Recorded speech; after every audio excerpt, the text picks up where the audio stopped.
അല്ല അപ്പൊ നേരത്തെ തന്നെ പറഞ്ഞപ്പോ പടം മുടക്കുന്ന ആൾക്ക് പണം തിരിച്ചു കിട്ടണം എന്ന് പറഞ്ഞല്ലോ. അതെ. അപ്പൊ ആ ഒരു സാധ്യത എങ്ങനെയാണ്? ഇപ്പോ നമ്മുടെ ഇപ്പൊ 1 എന്ന് പറഞ്ഞ മൂവിക്ക് ആണെങ്കിലും ഞങ്ങൾ വളരെ ചെറിയ ഫണ്ടിൽ ചെയ്ത ഒരു മൂവിയാണ്. അത് നമ്മൾ ചെറിയ രീതിയിൽ തന്നെ ഞങ്ങൾ അതെടുത്തു. അതിന്റെ വിതരണം വരെ ചെയ്യാൻ ഞാൻ ഓടി നടന്നിട്ടുണ്ട്. കാരണം തിയേറ്ററുകൾ സംസാരിക്കാനാണെങ്കിലും മറ്റെല്ലാ കാര്യത്തിലും തിയേറ്ററിൽ ആളെ കയറ്റാനാണെങ്കിലും ഒരർത്ഥത്തിൽ പറഞ്ഞ തെണ്ടി നടന്നിട്ടുണ്ട് എന്ന് വേണമെങ്കിൽ അത് ഒരു മാസം ഞങ്ങൾ ഓരോ ഇത് വെച്ചിട്ട് ഒരാഴ്ച വെച്ചിട്ട് ഈ വെള്ളിയാഴ്ച മുതൽ അടുത്ത വെള്ളിയാഴ്ച വരെ ഞങ്ങൾ ഓരോ തിയേറ്ററിൽ ഓടിച്ചിട്ടുണ്ട്. എറണാകുളത്തല്ലായിരുന്നു, ചിത്രാഞ്ജലി സ്റ്റുഡിയോയിൽ. ഞങ്ങൾക്ക് ഇവിടെ ചിത്രാഞ്ജലി സ്റ്റുഡിയോ എറണാകുളത്ത്. അതെ അതെ അതെ. അപ്പോ അതെ എവിടെയൊന്നും വരാപ്പുഴയിലായതുകൊണ്ട് ഞങ്ങൾ അവിടെ ചെയ്തില്ല. ഞങ്ങൾ പിന്നെ ഇവിടെയൊക്കെ നോക്കിയ സമയത്ത് എന്റെ സിനിമ ഇറങ്ങിയ സമയത്തായിരുന്നു വിക്രം സിനിമ റിലീസായ 2022 ജൂൺ 3-ാം തീയതി 2022 ജൂൺ 3-ാം തീയതി വിക്രം സിനിമ റിലീസായ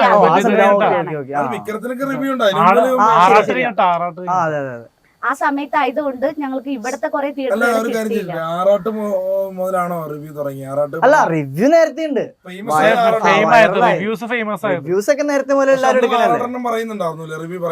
അതിനു മുമ്പ് പുള്ളി പറയുന്നുണ്ട്. ആ ഒരു ഡയലോഗിലാണല്ലോ ഈ പറഞ്ഞ റിവ്യൂ സിസ്റ്റം എന്ന് പറഞ്ഞൊരു സംഭവം ഉണ്ടായിരുന്നു തിയേറ്ററിൽ. അത് ഭാഗ്യം. അല്ല നമ്മളിപ്പോ ഇന്ത്യ മൊത്തം നോക്കുകയാണെങ്കിൽ കേരളത്തിൽ മാത്രമേ ഉള്ളൂ ഇങ്ങനെ ഒരു സിസ്റ്റം എന്ന് അല്ല. ഞാൻ കുറച്ച് വർഷങ്ങൾക്ക് മുമ്പ് ഞാൻ സിനിമയിലേക്ക് വന്ന് സീരിയസ് ആയിട്ട് സിനിമയെ കാണാൻ തുടങ്ങിയപ്പോ എന്നോട് ചോദിച്ചൊരു ചോദ്യമുണ്ട്, ബിസിനസ് എങ്ങനെ നമുക്ക് സെറ്റ് ചെയ്യാം എന്നൊക്കെ ഇതാക്കിയപ്പോൾ നമ്മൾ കുറച്ച് പഴയ സിനിമകൾ എങ്ങനെയാണ് വിജയിച്ചിരുന്നത് അല്ലെങ്കിൽ എങ്ങനെയാണ് അതിന്റെ പിന്നിലേക്ക് ഒന്ന് പോയിട്ട് നമ്മൾ പഠിക്കാൻ ശ്രമിച്ചപ്പോൾ കുറച്ച് പഴയ ഹിന്ദി സിനിമകളിലൂടെയാണ് നമ്മൾ മലയാളത്തിലൊക്കെ വരുന്നേക്കാളും മലയാളം സിനിമകളിൽ ഡയറക്ടേഴ്സിനെ നമുക്ക് ഇഷ്ടപ്പെട്ടിട്ട്, അല്ലെങ്കിൽ ഈ പറഞ്ഞ പോലെ ആകാശദൂത് പോലെയുള്ള സിനിമകൾ ആദ്യമൊക്കെ ഞാൻ കേട്ടിട്ടുള്ളത് ആ സിനിമ ആദ്യത്തെ കുറെ ദിവസങ്ങൾ തിയേറ്ററിൽ ഓടിയിട്ടില്ല എന്നാണ്. ആകാശദൂത് ആദ്യത്തെ സിനിമ ഒരു ഫസ്റ്റ് ഇതില് പിന്നെ പിന്നെ പിന്നെ ടവലോ അങ്ങനെ എന്തെങ്ങാണ്ട് തിയേറ്ററുകളില് പിന്നെ ഓടി പോയ സിനിമകളുടെ കഥകൾ പറയുമ്പോ അങ്ങനത്തെ കുറെ കാര്യങ്ങൾ നമ്മൾ കേട്ട് പഠിച്ചപ്പോ കുറച്ച് വർഷങ്ങൾക്ക് മുമ്പ്, ഞാനൊന്നും ജനിച്ച സമയമാണോ അത് ജനിക്കാത്ത സമയമാണോ എന്നൊന്നും എനിക്കറിയില്ല.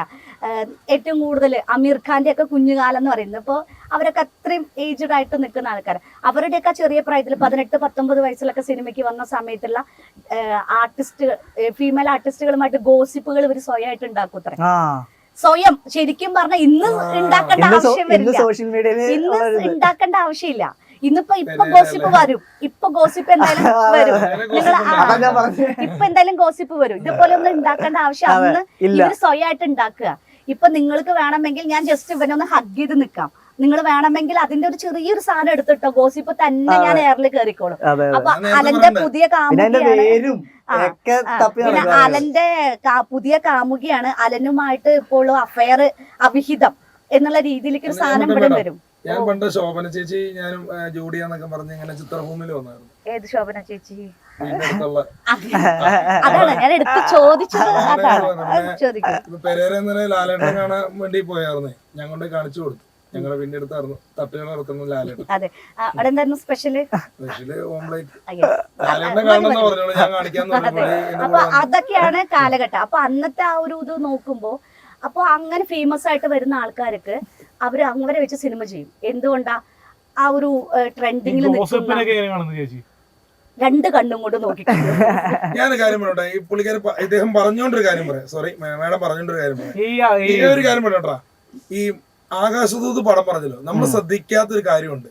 ഏറ്റവും കൂടുതൽ നമ്മൾ കണ്ണ് നിറച്ചിരിക്കണം മമ്മൂക്കാനേക്കാളും കൂടുതൽ കണ്ണ് നിറച്ചിരിക്കുന്ന നടൻ മുരളിച്ചേട്ടനാ.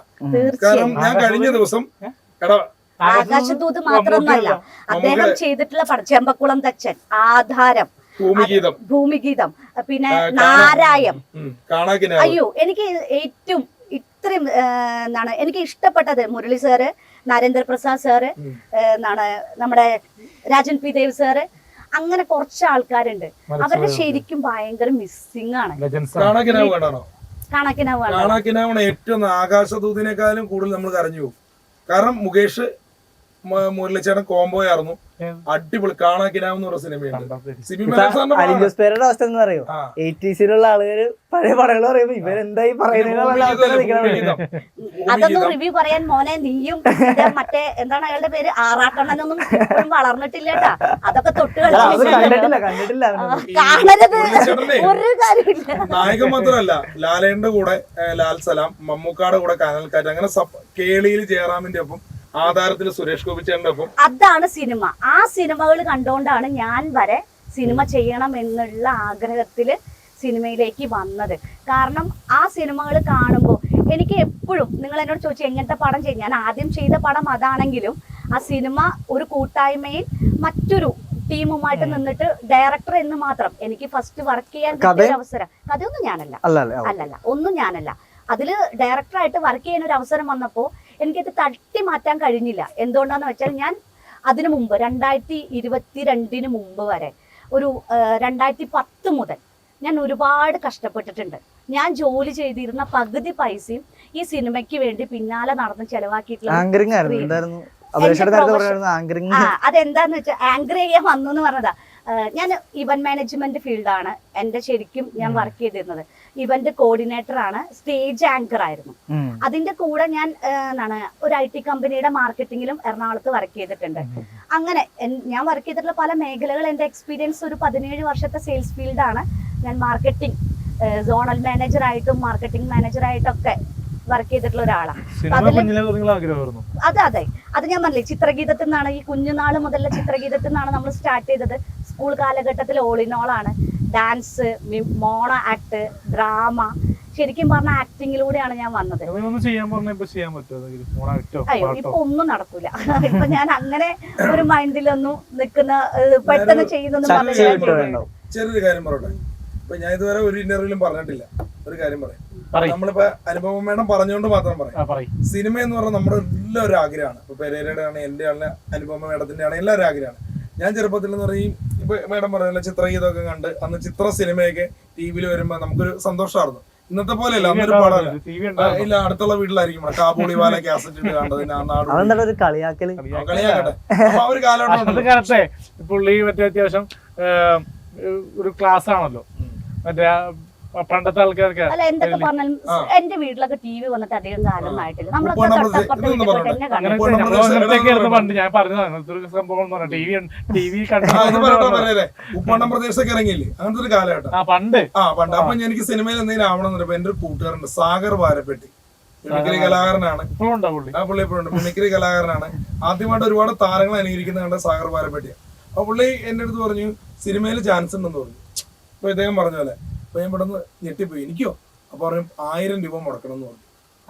അന്നത്തെ കാലത്ത് എന്തിനാന്ന് മനസ്സിലാക്കുക. 1000 രൂപ മുടക്കണം എന്ന് പറയുമ്പോ ഞാൻ അമ്മയോട് പറഞ്ഞ, അമ്മ ഇവിടെ നിന്ന് കടം വാങ്ങി 1000 രൂപ ഒപ്പിച്ചു വന്നു. അന്നത്തെ കാലത്ത് അഭിനയം ഒന്നൊന്നുമല്ല, പ്രൊഡക്ഷൻ ബോയ് എന്ന് പറഞ്ഞ സംഭവമാണ്. അങ്ങോട്ട് കൊടുക്കണ്ട, അവനെ വാങ്ങിയതാണ്. പിന്നീട് അവൻ ചോദിച്ചപ്പോ ഉരുണ്ട് കളിച്ചു. അത് കുഴപ്പമില്ല, പോട്ടെ. പക്ഷെ അവൻ കാരണമാണ് ഞാൻ ആ ഇതിലേക്ക് എത്തിയത്. അത് നന്ദി. അവിടെ ചെന്ന് കഴിയുമ്പോൾ ഞാൻ ഈ പ്രൊഡക്ഷൻ ചീഫ് ഒരു ചേട്ടൻ ഉണ്ടായിരുന്നു.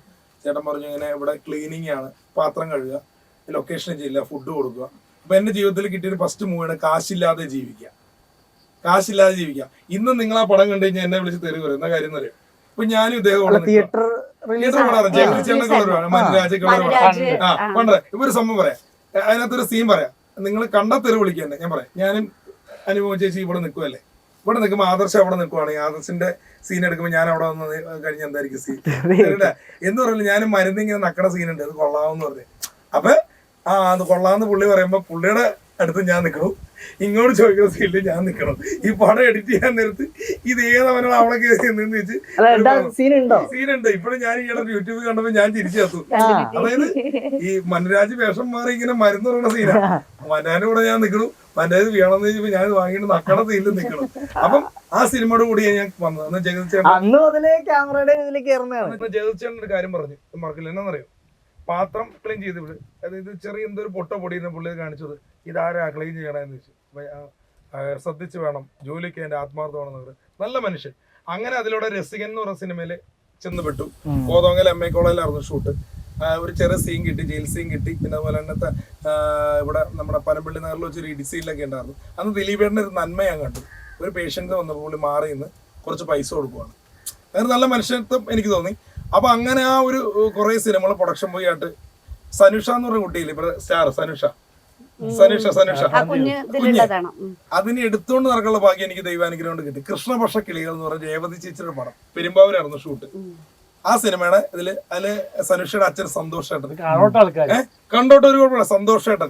സന്തോഷ് സനുഷയുടെ അച്ഛൻ ആ അനിയൻ കുഞ്ഞും ഉണ്ടായിരുന്നു, കുഞ്ഞായിരുന്നവൻ സനൂപ് കുഞ്ഞായിരുന്നവൻ. അപ്പൊ ഞാൻ അവിടെ ഒരു ഞങ്ങൾ പാത്രം കൂട്ടിയിട്ട് ഇങ്ങനെ ക്ലീൻ ചെയ്യുന്ന സ്ഥലത്ത് ഒരു പട്ടി വന്ന് ഇങ്ങനെ പാത്രം നക്കുക ഫുഡ് കൊടുത്തതിന്റെ അവിടെ. അപ്പൊ എന്നെ വിളിച്ചിട്ട് അഭിലാഷതേ പട്ടി ആ രീതിയിൽ വിളിച്ച്. അപ്പൊ നല്ലൊരു സൗഹൃദം. ആ സമയത്ത് ജയസൂര്യയുടെ പെങ്ങളായിട്ട് പിന്നെ കാർത്തികയുടെ ഇവിടെ പെരുമ്പാവൂരാണ്, ഊമപ്പെണ്ണൂരിയുടെ പയ്യിലൊക്കെയുള്ള. പിന്നെ അംബിക മോഹനല്ലേ ദിലീപേട്ട അമ്മയുടെ. എന്റെ കൈ മുറിയുമ്പോൾ പുള്ളിക്കാരൻ ഞാൻ നോക്കുമ്പോൾ ഞെട്ടിപ്പോയി, സാരിയുടെ തുമ്പ് വലിച്ചു കയറി കൈ കെട്ടുക. അപ്പൊ അങ്ങനെ നമുക്ക് ഒരുപാട് അനുഭവങ്ങൾ കിട്ടിയിട്ടുണ്ട്. അങ്ങനെ കുറെ സിനിമകൾ ചെയ്യാൻ പറ്റി.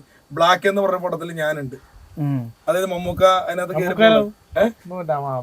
ബ്ലാക്ക് മമ്മൂക്കയുടെ പടമാണ്. അതിന്റെ ഷൂട്ടിൽ ഞാൻ പങ്കെടുത്തപ്പോ കിട്ടിയില്ല. പുള്ളി ഒരു ഇതില് കയറി പോവില്ലേ, മറ്റേ എന്താ പറയാ പയറുവണ്ടി ഉണ്ടല്ലോ, ആരോ ആളെ കൊന്നിട്ട് പോയില്ലേ സ്ഥലത്ത് വെച്ചിട്ട് പോണ, അതിന്റെ പുറകെ കയറി പോണ ആൾക്കൂട്ടത്തില് എന്നെ ശരിക്കും കാണിക്കണം മമ്മൂക്കയുടെ അടുത്ത്. പിന്നെ ബിഗ് ബിയുടെ സീനിൽ ഞാൻ പോയി നിന്നു. അതായത് ആ മരണ സീനില്ലേ, ആ അമ്മ മരിച്ചിട്ട് പോകുമ്പോ കൊടയൊക്കെ പിടിച്ച് മമ്മൂക്ക അതൊന്നും നനയില്ല, കൊടയൊക്കെ പിടിച്ചാ പോണം. ഞങ്ങളെല്ലാം നനഞ്ഞ് ഇതായിട്ട് പോയി. അത് ഫോട്ടോ വെച്ചിലായിരുന്നു ഷൂട്ട്. അപ്പൊ എന്ന് പറഞ്ഞ പോലെ സിനിമയുടെ ഭ്രമമായിട്ട് ഞാൻ കുറെ അലഞ്ഞിട്ടുണ്ട്. ഇവിടെ പറയാൻ കാരണം എന്ന് വെച്ച് കഴിഞ്ഞാൽ ഇങ്ങനെ പോയി കുറെ അനുഭവങ്ങൾ എന്റെ ജീവിതത്തിൽ ഉണ്ടായി കഴിഞ്ഞപ്പോ എന്ന് പറഞ്ഞാൽ ഞാൻ ലാസ്റ്റ് ചെയ്ത പടം എന്ന് പറഞ്ഞു കഴിഞ്ഞാൽ കയ്യെത്തുന്ന വരുത് ഫഹത്തിന്റെ പ്രൊഡക്ഷൻ പണി എന്ന് പറഞ്ഞാൽ 4 മണിക്ക് എണീക്കണം. ആ പ്രൊഡക്ഷൻ അത് കഴിഞ്ഞിട്ടല്ല അഭിനയത്തിലേക്ക് വന്നത്. ഫഹത്തിന്റെ പടം എന്നെ സംഭവം എന്നറിയോ, രാവിലെ 4 മണിക്ക് എണീക്കണം, ഫുഡ് കൊടുക്കണം, നമുക്ക് ഉറക്കമൊന്നുമില്ല, മനസ്സിലായില്ലേ. ഇവര് പാക്കപ്പ് പറയുമ്പോൾ നമ്മളെല്ലാം ക്ലീൻ ചെയ്ത് അവിടെ ചെല്ലണം. അപ്പൊ അങ്ങനെ വന്നിട്ട് ഞാൻ ഒരു സിനിമയിൽ അഭിനയിച്ചു. രേഷ്മ എന്ന് പറഞ്ഞൊരു ഷക്കീല തരംഗം ഉണ്ടല്ലോ, അതിൽ അസുരയുഗം എന്ന് പറഞ്ഞ ഒരു പടത്തിൽ അഭിനയിച്ചു. അല്ല ഞാൻ പറയട്ടെ, ഇപ്പൊ നമ്മള് ഒരു വൃത്തികെട്ട സ്ത്രീ എന്നൊക്കെ രേഷ്മേനെ വിളിക്കുമല്ലോ, പക്ഷെ അവർ അഭിനയത്തിന് വേണ്ടി അവർ പലതും ചെയ്യുന്നു. ഒരു വാക്ക് എൻ്റെ അടുത്ത് പറഞ്ഞു, എന്നറിയും, ഞാൻ നിന്ന് ഭക്ഷണം കഴിച്ചപ്പോൾ അവരെൻ്റെ അടുത്ത് വന്നിട്ട് പറഞ്ഞിട്ടുണ്ട് തമിഴ്, തമ്പി ഇരുന്ന് കഴിക്കും, ഇതിനു വേണ്ടിയാണ് നമ്മൾ കഷ്ടപ്പെടുന്നത്. അസുരയുഗ യുഗം എന്നൊരു പടത്തിൽ പ്രതാപേന്ദ്രനുണ്ട്, സാലൂക്കരനാടുണ്ട്, പ്രതാപേണ്ടല്ലേ എന്താടാ എന്ന് പറഞ്ഞ സംഭവമില്ലേ, അങ്ങനെ ഒരുപാട് പേരുണ്ട്. ഇപ്പൊ ഞാൻ പറയാൻ കാരണം വേറെ ഒന്നുമല്ല, അങ്ങനെ കുറെ സിനിമകൾ അനുഭവമായിട്ട് പിന്നീടാണ് കുറെ സിനിമകൾ അഭിനയിച്ചതും നായകൻ വരെ എത്തിയത്. മാസ്റ്റർ മനാഫാതിരാജ് കോളനി എത്തിയത്. അപ്പൊ പറഞ്ഞതെന്ന് വെച്ച് കഴിഞ്ഞാൽ ഞാൻ എന്താ പറഞ്ഞു വന്നതെന്ന് വെച്ച് കഴിഞ്ഞാൽ നമ്മൾ കഷ്ടപ്പെടുമ്പോൾ ഒരു വിജയം ഉണ്ടാവും. ഇപ്പൊ സോഷ്യൽ മീഡിയയിൽ നിൽക്കണത് നമുക്ക് ചിലപ്പോൾ ഈ നെഗറ്റീവ് കമന്റ് ആയിരിക്കും എന്നെ. അപ്പൊ കഴിഞ്ഞ ദിവസം കുറെ ആളുകൾ കണ്ടപ്പോൾ എന്റെ കൂടെ നിർത്തി ഫോട്ടോ എടുത്തു, പരിചയപ്പെട്ടു. അപ്പൊ അവര് പറഞ്ഞു കമന്റ് ഒന്നും നിങ്ങൾ നോക്കണ്ട, നിങ്ങൾ മുന്നോട്ട് പോരെ. ഇപ്പൊ ഗുലാന്റെ തട്ടുകട സിനിമ ചെയ്തു, ഓർമ്മകളല്ലേ.